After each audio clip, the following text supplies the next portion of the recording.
An overflow of blessings for everyone for our daily verse. We are now at Exodus chapter 29 in verse 35 at the verse 37.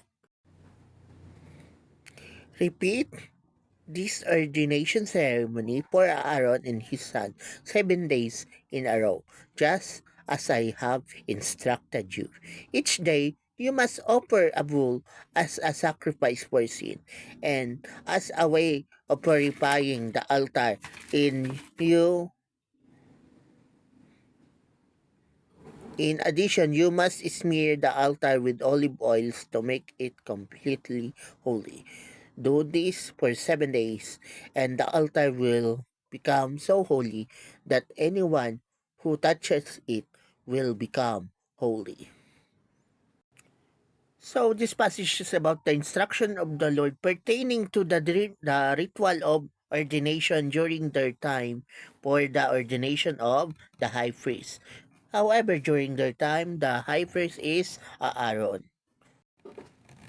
And also in this passage, it highlights the power of the offering and the responsibility of the high priest.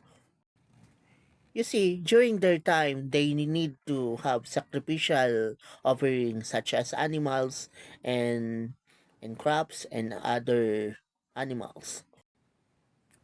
And they are for burnt offering, for sacrificial offering, and the purpose of those sacrificial offerings is there for them to be purified and cleansed from their sin. But nowadays, since we are now in the New Testament era, we are fully aware of who is our high priest, right? Jesus Christ is our high priest. And what purify us from our sin is none other than the blood of Christ. So yes, Jesus is our high priest, and the blood of Christ is the offering. The blood of Christ is indeed powerful enough for you to be forgiven and to cleanse you. Or should I say, to cleanse us from our sin.